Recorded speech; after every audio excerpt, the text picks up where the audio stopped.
𝗨𝗽𝗱𝗁𝗲, where we teach you all about gardening in the great indoors. If you'd like to support my show and get help growing your houseplants, check out my Patreon below. Today I'm excited to share with you these naked root planters. I have 3 sizes here. They come in 3 sizes in some different colors. This is I believe the sage green, which is a really pretty color. And these are unique in that they were created to help prevent root rot and create healthier, bigger root systems, which are the key to healthy plants. If you've watched my videos, you know that the roots are the key to healthy plants. These pots also take the guesswork out of when to water, and the system, which contains water, helps plants do a better job of cleaning your indoor air. I do have a video on how houseplants clean your indoor air. I will put a link below for that video, as well as any other videos I mention in this video.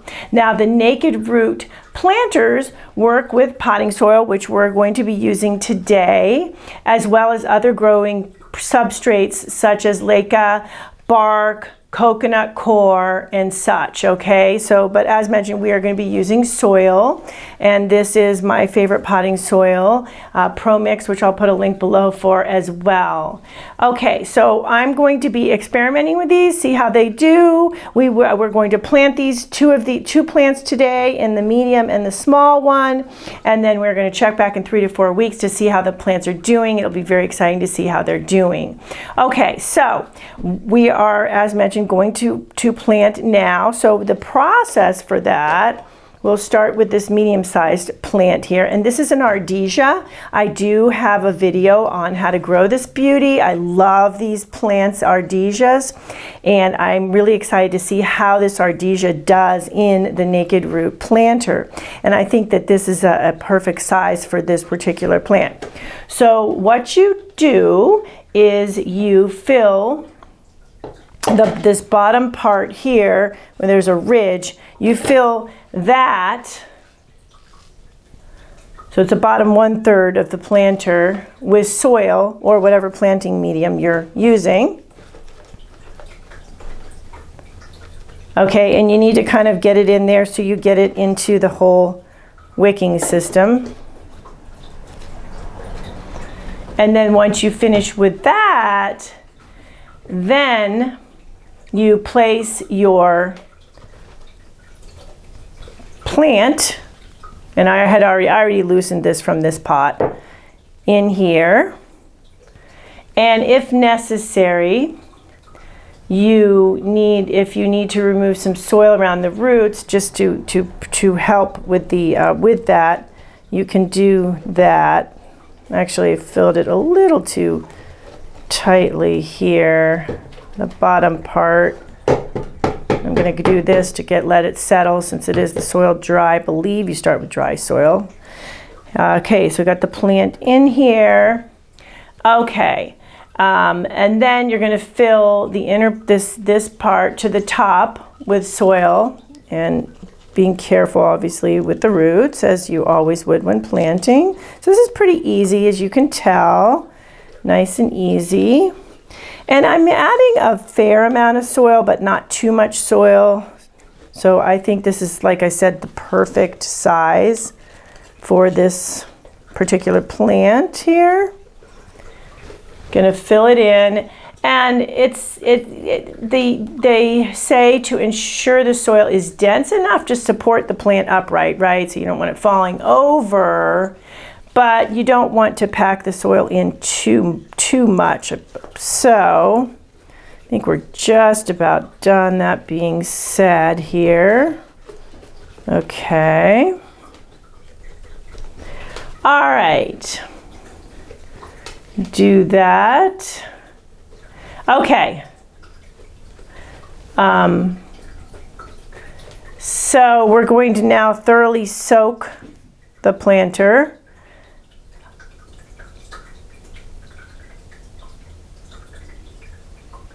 Okay, so, we're supposed to be thoroughly soaking this. Okay, so separately it looks like.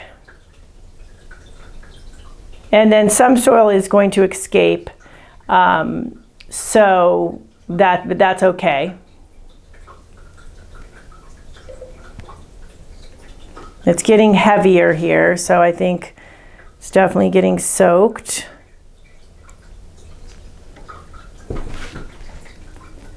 Okay, and then we are going to be putting this now soaked plant into the outer pot.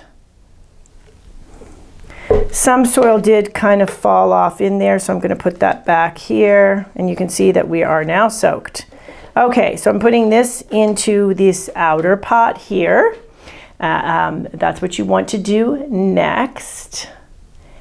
And then what you want to do is you want to fill the water reservoir. So you can see I'm going to do that by putting this in here and simply watering the reservoir. You want to fill that. So I'm going to check it out here to see how it's doing. It looks like it is getting full. Oh, yep, I overwatered it, so it must have maybe fell out. So I think it is now full, and it's now very heavy, indicating that it is full. Okay, so now what happens is that it's important to know that this is not a self-watering planter that keeps the soil continually moist, okay? It works differently than standard planters like that. To grow the healthy plants, you have to allow the reservoir that you saw me just fill to sit empty for 1 to 3 weeks before you refill it. So that way the soil up here also dries out, right? Like you would normally with other pots, right? You don't keep it continually moist. You let the soil approach dryness before watering again.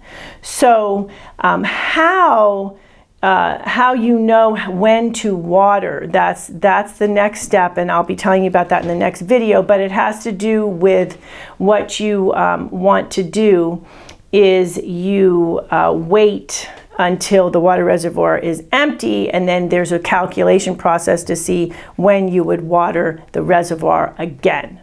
So I will let you know when we come back and see how the plant is doing as to how often I have to water. But it's really cool because you just water it from the bottom at that point at certain intervals, which can be quite a few days. So this is going to cut down on the need to water as regularly as well. Okay, so here's this beauty. You can see it's looking good already. And as mentioned, I will be checking back in and see how she's doing. I am going to measure her. I didn't bring anything to measure her right now, but I will measure her and then let you know in the next video how much she grew in the following 3 to 4 weeks. Okay, so now we have for the next subject, potting subject, I have this little Ficus benjamina. And this guy is in a couple, I think of 2 videos. This was a propagated plant. I did propagate this from a small slip, a small cutting off of a larger Ficus benjamina, got it to root with rooting hormone, and then repotted it in the last video, and it has grown, it's 4 times the length as it was in the last video, so you can see it's done really, really well.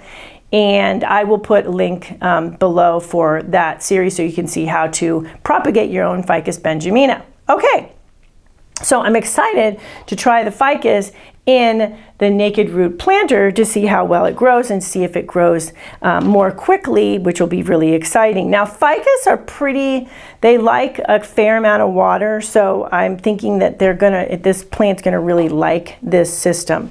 Okay, so we're gonna do same as we did with the other one, except this is gonna be a little bit easier because there is not as much soil and it's a smaller pot. Okay, so I'm doing what I did last time. Get that reservoir in the bottom part. You can see there's an inlet there, reservoir in there. That's what I'm filling on this guy. And that's the part that stays wet for a while until it dries for that period of time. Okay, now I'm going to take this guy out, and this guy is ready to be repotted. I think it's got a fair amount of roots here, so we'll see, like I said, see how it does. I'm going to set it in here. It's going a little deeper than I'd like. I'm going to put a little more soil. I don't want it to be buried. You don't want plants to be too deep in their pot. What happens when you have that extra down there, say you're down like a ½ an inch to an inch, and especially an inch, there's no air circulation down there. Things stay too wet, and you bring up the possibility of fungal pathogens like that. So that's why you want about a quarter of an inch to ½ an inch of a lip around the pot, so that when you water, the water doesn't go over, but and of course with this we're going to be watering from the bottom, but just as a rule of thumb, but not too deep. Okay, so this looks like it's into a good point here. Now I'm going to fill in with soil.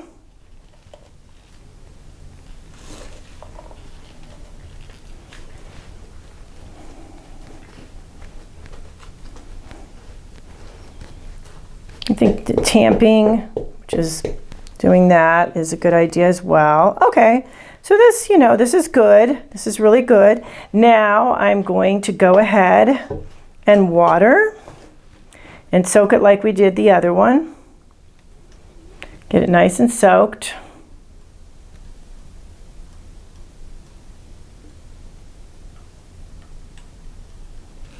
It's coming through there, as you can see, which is okay because we're going to be filling up the reservoir anyway.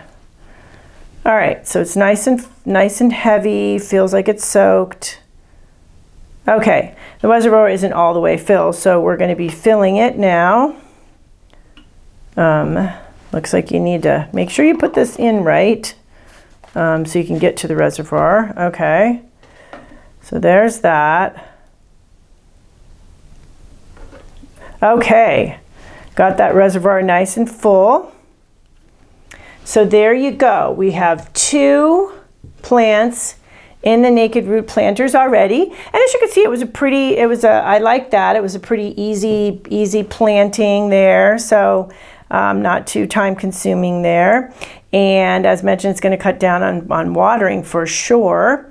So we will be checking back in 3 to 4 weeks, see how the plants are doing. I'll let you know how the wet water reservoir situation went, and what you end up doing is depending on how long it takes for this to empty, and then you add a certain amount of days depending on the type of plant. Then you have, at that point, you have the number of days between watering. So you can just put that number of days between watering on a calendar and water according to that. So it really takes the guesswork out of watering, which is another great thing. So I'm excited to see how this works out. We are back 2 months later to check in and see how the naked root planters have done for the 2 plants that I planted a couple of months ago in this video, and that is the Ficus benjamina here, which is doing great, and the Ardisia also doing wonderfully. And then off camera a month ago, I planted this Dieffenbachia Dumbcane in the biggest naked root planter here. I decided to try the Dieffenbachia. It took me a little bit of time to decide what plant to do. I decided to try this because even though sometimes you'll hear that these are very easy plants, they really aren't that easy to grow, the Dieffenbachia Dumbcane, at least for a lot of people. A lot of people have a hard time with it, so I decided to try this guy, and I planted this one a month ago, and so far it's doing really, really good. I waited a couple of months on these guys and then a month on this one because I really wanted to see how these naked root planters did over a period of time. So that I could give you a really good assessment here. And I have to say that I'm really impressed. In fact, this Ardisia doubled in size in the last 2 months. Doubled in size. And this guy had been planted in, the pot it had been planted in for prior for months, and it didn't grow this fast. So there's definitely something here going on here that is a good thing. Also, this guy almost doubled. The little Ficus benjamina there almost doubled in size. Now this one has grown just a little bit in the last month, but more importantly, this guy has not gone downhill, because a lot of the times when you repot Dumbcanes, you'll have problems with them afterwards. So this one is still looking really, really good, which I'm really, really happy about. And as mentioned, these have gotten bigger. I did measure them at the end of the last that last portion of the video, and then have been measuring them as well. So as mentioned, I was interested to see how the naked root aspect of the planters would work, and I have seen a bit of root growth as well. I think it was on this plant here that I saw some root growth, and I think on this one I think it was on the Ardisia. I saw some roots coming out of the sides, the slats there. Now those slats are what give why these are naked root planters, and those slats are what give the roots air. So naked root does say that there is 200% more root growth because of these slats, because of this getting air to the roots, and I really wouldn't be surprised about that. The roots are able to breathe because of these slats, and as I often mention in my videos, roots, which are the most important part of the plant, even though they're not the prettiest, have to be happy, right? And they don't only need moisture to survive, they need oxygen. They need air to the roots. That's why this thing is so cool. And you can see there's the little slats here that allow in the air that gets into those slats, which appears to be very, very effective. As mentioned prior, you let the soil do some drying out once the water reservoirs empty, which I did with these plants. So I followed instructions. This is to ensure that the soil gets sufficient oxygen, as mentioned, to the roots, and that the soil breathes. So this is not going to be something that's always sopping wet. This one's wet right now because I recently filled the water reservoir. This one isn't. And you'll see, oops, just making a mess here. You'll see this one is dry and is getting a little lightweight, but it's still not time to fill the water reservoir again. So I will be doing it and we'll explain a little bit about that right now. They have a rule of thumb for how long you let the soil dry out once the reservoir is empty based on type of plant, okay? So it's 7 days for thin leaf plants like ferns and peace lilies, 14 days for many foliage houseplants like this ficus, like this Ardisia, and then 21 days for thick leaf plants like cacti and succulents. Of course, there are conditions that will affect these times. That includes the temperature, the time of year, the humidity, and also I found that the smaller containers, not surprisingly, dry out, the water reservoir empties much more quickly, and even the soil dries out more quickly just because there's less soil there. So we did have a heat wave at the end of September here that even though it was very hot, it went to at one point 107 degrees, which is definitely a heat wave for Southern California. That did cause the Ardisia and the ficus to dry out fairly quickly during that time. So the idea is that you can determine how many days it takes for the water reservoir to empty. So you keep an eye on that. Once you fill that, then you keep an eye on the water reservoir, and you track how many days it takes to empty, and then you add either 7, 14, or 21 days to that, and that would be the time that you refill the water reservoir again.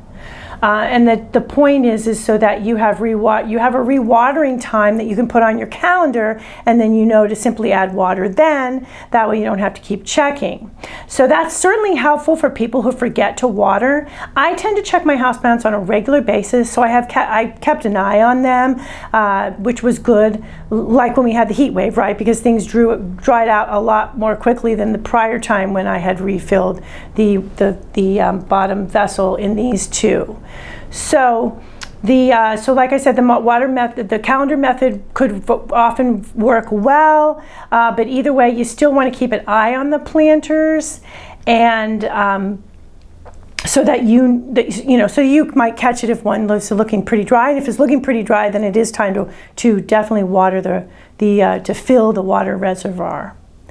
So this is also, I'm finding, as I'm seeing just with the response of this Dumbcane here, a really good option. These pots are for houseplants that you've had some difficulty growing in the past. So some of those trickier plants. I think I would like to try next a maidenhair fern, which I think will be good, although the drying out aspect, I will be definitely keeping an eye on it once the water reservoir empties to make sure that she doesn't dry out. But I think that's, like I mentioned, a really good choice for these two is those plants that you've just tried and you just can't seem to get the hang of them. Then I would definitely recommend using these, and recommend using these just overall. I put a link below for how you can get some of these great planters. As I mentioned before, they come in 3 colors, and there's a terracotta. I think the other one's a white, I think.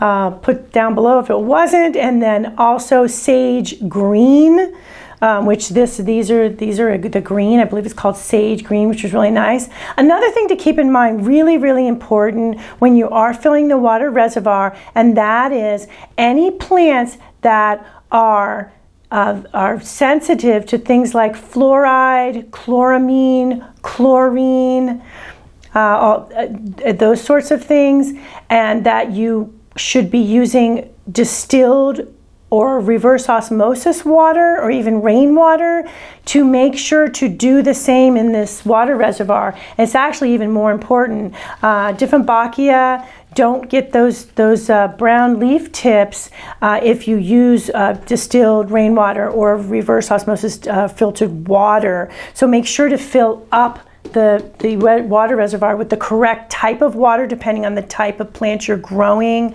And as I said, it's even more important because remember, you're for quite a while until this water reservoir empties. This one looks like it just recently emptied. Yep, I checked it earlier today, and it is pretty much empty. So that means it was a month for this one to empty. So you can see this would have been, if I hadn't used distilled, I actually used reverse osmosis water. If I hadn't used reverse osmosis water, this would have been sitting in tap water, and we have a lot of chlorine. I've been fluoride in the water here. I'm also told chloramines as well. So it would have been sitting in all that and probably wouldn't have been good for the plant. So that's something really important to keep in mind. These two, I didn't do that with. These are Ardisia, Ficus. They do okay with tap water, but not this guy. So that's another consideration. So overall, I'm really excited about these planters. I am very happy to report, because you never know when you try something out how it's going to work, but I'm very happy to report. You can see how healthy this Ardisia is, healthier than when it started, and this Ficus growing like crazy, which is exciting, especially when you've grown something from a cutting. It's exciting to see this once a little baby starting to turn into an actual real Ficus tree, even though it's a baby, but it's still looking really good. And then, as mentioned, something like a Dieffenbachia, which is a little on the tricky side, seeing that thriving as well. So there you go. Thank you for stopping by today. Please leave any comments about any indoor gardening tutorials you'd like to see. Remember to like, comment, subscribe, and share this video. And please check the bell if you'd like to be notified when new videos are released.